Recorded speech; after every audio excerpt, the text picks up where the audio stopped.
You are 17, wrapped in white silk heavy as stone, walking down a candlelit corridor that smells of incense and blood. The crown on your head is a lie, a symbol not of power, but of your silence. Behind you, the whispers of the court follow like a trail of knives. Ahead, at the altar, waits the man who shattered your body in the dark only months ago, now dressed in gold, smiling for the world. The music swells, the crowd rises, and you realize that history will remember this as a royal wedding, but you will remember it as the day they locked the cage and called it love. You were born into a world where even your first cry was rehearsed for perfection. The midwives whispered blessings over your head, not for your health, but for the beauty you might one day possess, because beauty, in this palace, was not a gift, but a currency. Your cradle sat beneath painted ceilings of angels, your blankets embroidered with gold thread so fine it sliced the skin of the seamstresses who made it. From the moment your tiny hands reached for light, the court began shaping you, teaching you not to reach too far. At 4, they laced you into miniature gowns that pinched your ribs and taught you how to curtsy without shaking. At 6, they placed books of poetry into your hands, not for learning, but to perfect the delicate tilt of your head when you listened. At 10, you learned to dance with steps so precise they felt like chains. Your tutors spoke of grace as if it were salvation, of silence as if it were wisdom, of obedience as if it were love. But you were not only a daughter. You were an heir, a piece on a board where men in velvet plotted kingdoms like games of chess. They told you that one day you would be a queen, and your eyes lit with childish dreams of power and freedom. You believed them, you believed the stories. Where queens ruled, where love was noble, where crowns were won with honor. And then, one summer, he came, a visiting noble, older, taller, his smile polished like the hilt of a dagger. He bowed before you in the grand hall, his gaze lingering a heartbeat too long. You didn't yet understand the hunger behind his eyes, the kind of hunger that had nothing to do with affection and everything to do with possession. The court called it charm. You, still wrapped in silk and innocence, didn't know that the first move in his game had already been made. The days after his arrival blurred into endless feasts and glittering dances, where laughter floated over the tables like smoke, hiding the rot beneath. You were told to smile when he spoke to you, to offer your hand when he asked for a dance, to let him guide you across the marble floor as though you were a ship and he the tide. Every glance from him was noted by watchful eyes in the shadows, ladies in waiting whispering in corridors, ministers calculating what his interest might mean for their political games. You noticed how the king, your father, seemed more animated when the man was near, as if each conversation between them was another stone laid on a bridge toward some alliance. Your mother, her face frozen into the porcelain mask of a queen, told you in soft, clipped tones that a princess must accept admiration with grace. She didn't need to say the rest. That admiration, in these halls, was rarely a choice. He began to linger after the banquets, finding excuses to pass you in the gardens or stand beside you in the library. His words were coated in flattery, but beneath them was something that made the air feel heavier. You found yourself rehearsing every sentence before you spoke, afraid that one wrong word might tip you into something you couldn't undo. The court spun it into romance. Rumors painted you as the lucky girl destined for a match of beauty and power. Ladies stitched your initials beside his into their embroidery, a childish superstition. They did not see how your shoulders tensed when his hand brushed yours, how your breath quickened not with excitement, but with the instinct to flee. And yet, you stayed, not because you wanted to, but because in this palace, you had nowhere else to go. The corridors curved like a maze, and every door opened to the same truth. You were not walking through life, you were being led. It happened on a rain-soaked evening when the palace was half asleep. The corridors were quiet, the tapestries damp with the smell of whetstone, and candlelight trembled in its glass cages. You had slipped away from the banquet earlier than usual, feigning a headache, relieved to be alone in your chambers. But alone never lasted long here. A knock at the door, too soft to be a servant, too certain to be a mistake. Before you could answer, it opened, and he stepped inside as though he belonged there. His boots left small puddles on the polished floor. His eyes carried that same gleam they had on the night you first met. He said he had come to check on you, that your sudden absence from the feast had caused him concern. The words sounded harmless, but his presence pressed against the walls, filling the room until the air felt thin. You tried to thank him politely, to dismiss him with the kind of formality that should have been a barrier. But barriers in this palace were illusions meant to keep you in, not others out. He moved closer. The candlelight caught the wetness of his cloak, the fine stitching on his cuffs. You noticed the way he watched you, not as a man sees a woman, but as a hunter watches a caged bird, calculating how much it will flutter before it breaks. Your pulse quickened. You reached for the bell rope to summon a maid, but he stepped between you and the wall, his shadow swallowing yours. Nothing happened that night beyond words, words that lingered in the room long after he left, clinging to the air like smoke. But you felt something shift, a crack in the illusion of safety you'd carried since childhood. For the first time, you realized that the palace walls did not protect you, they trapped you with him inside. The night of the celebration was drenched in gold, chandeliers blazing, music swelling, goblets spilling wine like rivers of blood. It was a feast to mark the signing of a new treaty, though you understood little of the politics behind it. What you did understand was that your presence, in a gown stitched with pearls, was part of the spectacle. You were not there to be yourself. You were there to be seen. He was everywhere that night, in every corner of your vision, every pause. In the music, every glass raised in a toast. The ministers laughed at his jokes. The king clapped him on the shoulder like a trusted son. Your mother watched you with that unreadable gaze, as if she were counting the steps until something inevitable. As the hours dragged on, the music slowed, the crowd thinned, and the shadows lengthened along the marble floors. You told yourself you would leave soon, retreat to the safety of your chambers, but as you turned to go, he appeared at your side, offering his arm. To refuse would be a scene. To accept was a trap. The room seemed to hold its breath as you placed your hand lightly on his sleeve. He led you out through a side corridor, away from the noise. The air there was cooler, the silence heavy. You told yourself it was only to escort you, that perhaps this was nothing, but the sound of his boots on the stone, the slow, measured pace, told you otherwise. You could feel his gaze even when you didn't look at him. At the end of the corridor, he stopped before a door you had never entered, a small chamber lit only by a single candle. He pushed it open without hesitation, holding it for you to step inside, and in that moment, you understood something you had never truly known before. That danger could come dressed in silk, smiling as it swallowed you whole. The room smelled of candle wax and damp velvet, the kind of scent that clings to you long after you've left it. You hesitated on the threshold, but his hand closed over yours, warm, unyielding, and guided you in. The door shut with a sound softer than a whisper, but it carried the weight of finality. What happened next did not come all at once, but in broken pieces you would replay for years. The sound of fabric tearing, the press of his breath against your ear, the weight of his body blotting out the light. You did not scream, not because you didn't want to, but because the sound would not come.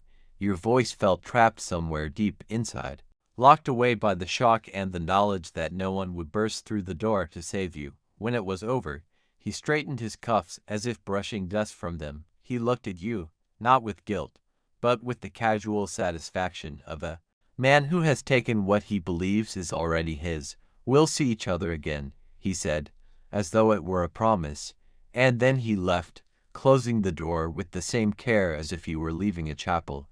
You sat there for a long time, staring at the flickering candle. The shadows on the wall seemed to move with you, bending as if in mockery. When you finally stood, your legs felt hollow, like they might collapse beneath the weight of what had just been taken. No one asked why you returned to your chambers so late, or why your gown was creased as though it had been crushed in someone's grip, and you did not tell them, because even then, you understood what would happen if you did. Your shame would become their scandal, and in the eyes of the court, You would be the one who had brought disgrace upon the crown. The morning after, the palace moved as it always did. Bells chiming the hour, servants sweeping corridors, ministers shuffling papers as though nothing had shifted in the night. You rose from your bed with the stiffness of someone wearing a body that no longer belonged to them. The mirror showed the same face you'd worn yesterday, but your eyes seemed darker, as if they'd seen something they were never meant to. Before noon, your mother summoned you. She did not ask what had happened. Perhaps she already knew. Perhaps she did not want to. She spoke in measured tones about appearances, alliances, and the importance of discretion. There are things, she said, that are better left unspoken for the sake of the kingdom. Her words were not comfort, they were chains. By the afternoon, the whispers began, not the truth, but the version the palace wanted to live. That you and he had shared a private moment, that a courtship was blossoming, that this union could secure peace. You could hear the story being rewritten in real time, each retelling smoothing away the violence until only romance remained. A maid brushed your hair in silence that evening, her hands gentle, her eyes lowered. You wondered if she had heard, if she pitied you, or if she was too afraid to let her thoughts be known. In the palace, pity was as dangerous as treason. That night, alone in your chamber, you tried to speak the words aloud, what had happened, what he had done, but your throat closed around them. The walls seemed to listen, and you imagined them storing your secret among the hundreds they had swallowed before you. You lay awake until the candles burned low, realizing that silence was not just expected here, it was enforced. The announcement came wrapped in trumpets and parchment, as though it were a gift to the people. The royal court declared that you were to be wed, not to a stranger from a distant kingdom, but to the very man who had stolen your voice. They called it a union of peace, a bond to strengthen political ties. They did not call it what it truly was, the sealing of crime in gold and silk. Your days became a blur of fittings and rehearsals. Seamstresses circled you like vultures, pinning layers of satin to your frame, their needles pricking your skin as if to remind you this was real. The dress was magnificent, a cascade of ivory silk embroidered with roses and threaded with pearls, but every time you looked at it, you felt as though you were staring at your own shroud. Ministers rehearsed the ceremony with you in the palace chapel. You were taught how to walk at the precise pace of the organ music, how to keep your chin high so the crown would not slip, how to smile just enough to seem gracious but not so much as to appear eager. They told you that the people would watch every movement, every glance, and that you must show them nothing but perfection. He appeared often in those days, uninvited yet unavoidable, offering comments on the preparations as though you were both building something together. His hand would brush your sleeve, linger too long, and each touch was a quiet reminder that you would soon have no right to refuse him, not even in theory. At night, you would sit by the window, staring at the city beyond the palace gates. The streets glimmered with torchlight, alive with voices that would never know the truth of what their princess was about to endure. Somewhere out there, life went on untouched by your fate. But here, within these walls, every stitch, every flower, every polished note of the wedding march was another lock on a door that would never open again. The morning of your wedding arrived cloaked in bells and sunlight, but to you it felt like the first day of a long winter. Servants poured into your chambers before dawn, their hands tugging, fastening, lacing you into garments that weighed more than your own body. The gown shimmered under the light, but each pearl, each stitch, seemed to press deeper into your skin. The veil fell over your face like a mist you could never walk out of. Outside, the city erupted in celebration. Banners hung from the walls, petals rained from balconies, and the air rang with cheers. They saw a fairy tale unfolding, the princess and her noble groom. None of them saw the way your hands trembled beneath your gloves, or the shallow breaths you took to keep from fainting. The palace chapel was a cathedral of gold. Candles blazed in their thousands, the scent of incense heavy, enough to blur the edges of the room. He stood at the altar in full regalia, his expression arranged into a smile that looked, from a distance, like devotion. As you walked down the aisle, the crowd rose, and the swell of the organ drowned out the pounding of your heart. Every step felt like a verdict. You kept your eyes forward.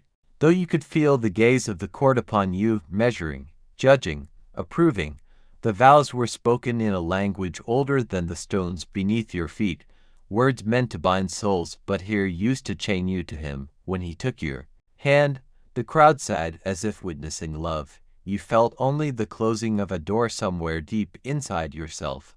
The ring slid onto your finger, cold and final, a band of gold that might as well have been iron. The kiss was not for you. It was for them, the seal on the story they had chosen to believe. The cheers roared like a wave, and you let it crash over you, standing still at the center of a celebration that felt like a funeral you were forced to attend.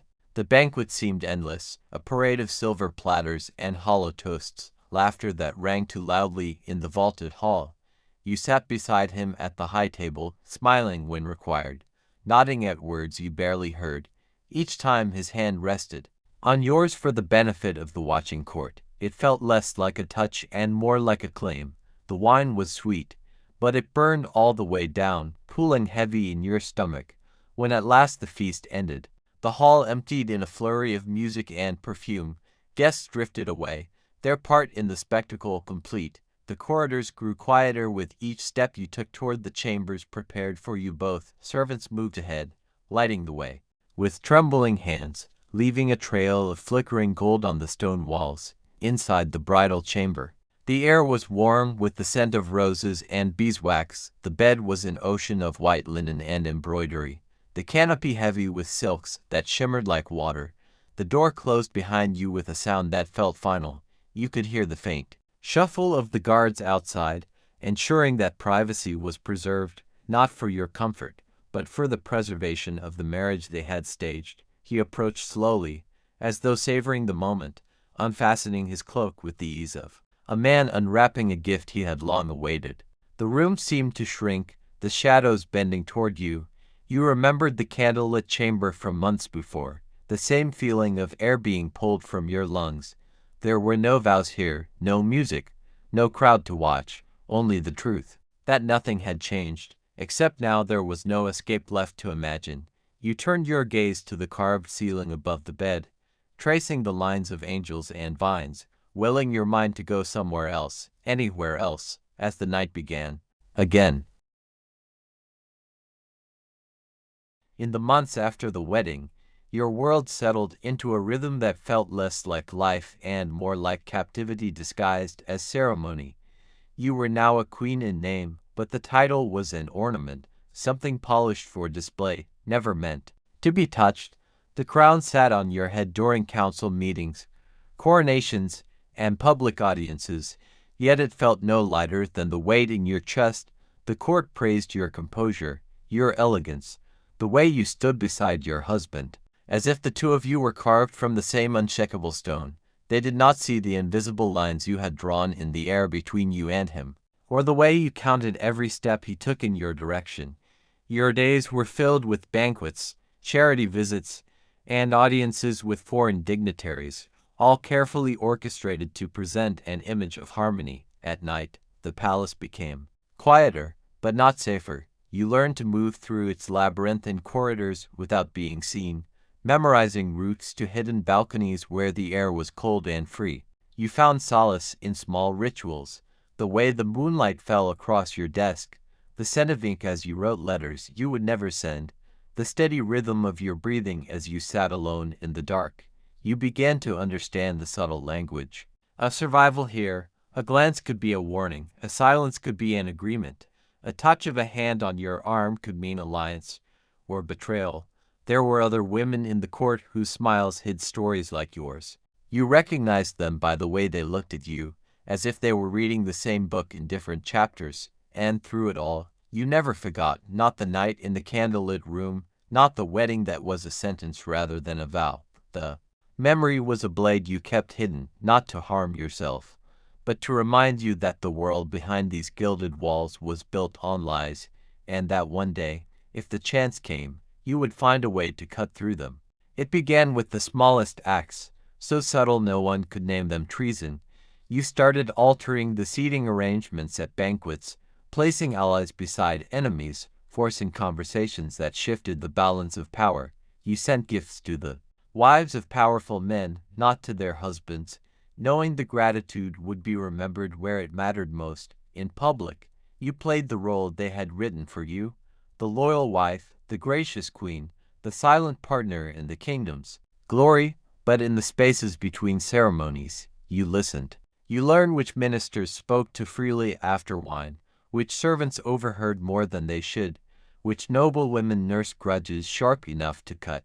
You gathered it all, piece by piece, until you held in your mind a map of the palace's hidden currents. He, too, noticed the change, though he could not name it. At first he dismissed it as the softening of time, the inevitable adjustment to marriage, but there were moments, brief, flickering, when his eyes narrowed as though he sensed something he couldn't control. You learned to keep your defiance invisible, because visible defiance in this world was a death sentence. There were other risks you took, small but deliberate. You began visiting the orphanages on the far edge of the city, beyond the gilded avenues, where the streets were damp with poverty. There, the people bowed to you not because they feared you, but because they saw you. You left coins in their palms, blankets on their beds, and promises you might one day be able to keep. Word of these visits drifted back to the court in whispers, harmless enough for now, but seeds take time to grow. In the mirror, you still wore the crown, but you began to see another reflection beneath it, a woman who had learned to breathe underwater, to hide her strength where no one could drown it, and deep inside, beneath the silk and the gold, the blade of memory stayed sharp. By now, you understood the palace better than its architects. You knew which corridors carried sound, which doors stuck in winter, which guards traded loyalty for coin. You began placing your people, seamstresses, scribes, even kitchen boys, in positions where they could watch and listen. They were invisible to the court, yet their eyes saw everything.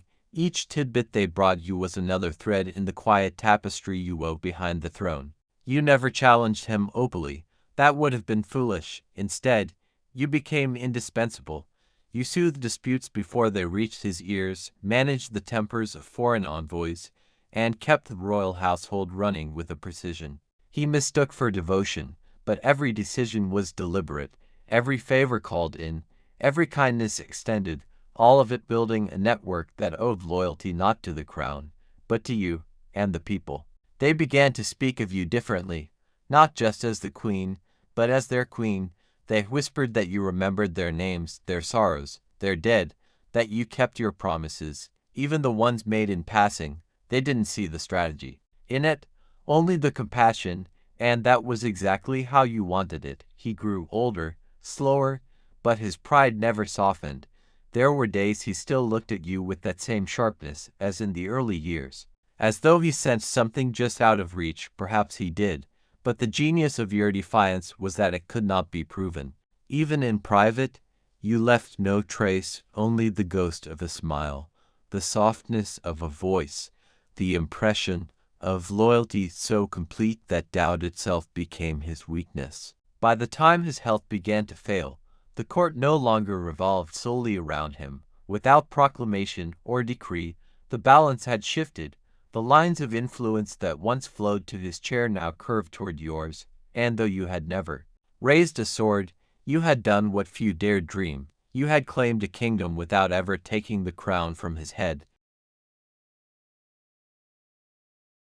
The night he died, the palace was silent in a way you had never heard before. No hurried footsteps, no whispered orders, only the heavy stillness of a place holding its breath. The court mourned loudly for him, draped in black and bowed beneath the weight of ceremony. But the true power in those marble halls no longer wore a crown.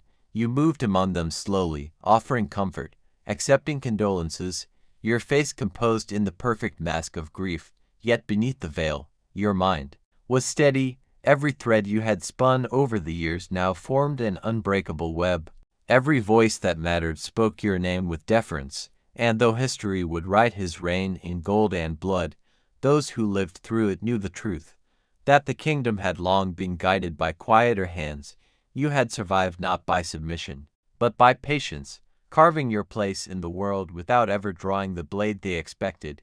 And when they looked upon you now, They no longer saw the young bride brought here to bend. They saw the woman who had waited, endured, and outlived a king.